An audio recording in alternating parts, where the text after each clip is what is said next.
Well, for the first time ever, Special Olympics in partnership with Bank of America will unify the nation in the first ever unified relay across America.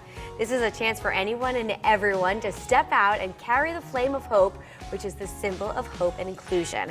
Joining me now are Bo Doherty, the president of Special Olympics Connecticut, and Angie D'Amico, a Special Olympics athlete and a global messenger. Thank you both for being back here on CT Style. Thank you.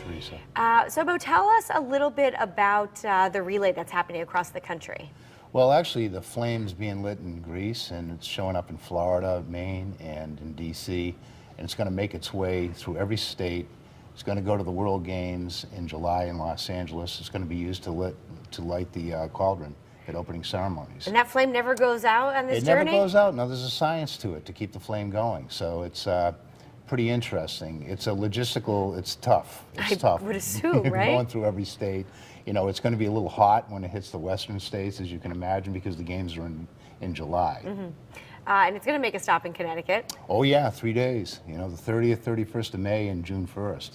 It's fantastic. Big celebration at ESPN. It's a private one, but ESPN's very involved as well as Bank of America. Very good. Well, we'll look forward to that. And Angie, explain to us what a global messenger is all about. A global messenger is someone, an athlete that someone spread the word about Special Olympics and get the word out. Right, and you are quite the athlete. You've got medals in a lot of sports. Tell us what you play. I play soccer, volleyball,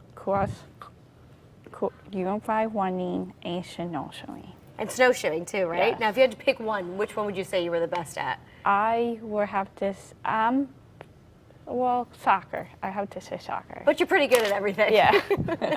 That's fantastic. And why are the Special Olympics so important to you? Because I have met so many people and so good friends that I am so very, very close with. Mm-hmm. And they have, Special Olympics have made me a better person coming out as a person. Sure.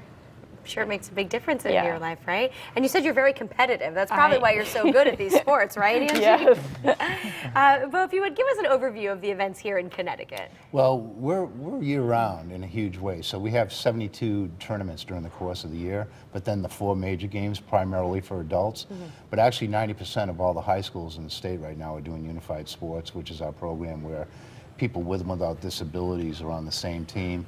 And actually the unified relay across America, unified you're going to hear about in Special Olympics because that is the fastest growing program around the world. It went from about 400,000 people to about 820,000 people. Double, wow. In about a year and a half. So China jumped on the bandwagon, Malaysia, India has actually about 300,000 people in it. The international organization as a movement is really trying to get us to be more of an inclusive sports organization. So explain to me how it works. We have the Connecticut Games, and then you qualify to go to the World Games? You do. You can either go to the United States Games, which we just had in New Jersey, or if you're lucky, you get to go to the World Games. And there are 180 countries involved. And there's winter and there's summer, so the Winter Games are going to be in Austria in 2 years. Yeah. Are you going to try and get there, Angie? I don't know. My main goal is really to the law enforcement Josh final leg Josh won in the World Game because recently I went to New Jersey for the law enforcement Josh won.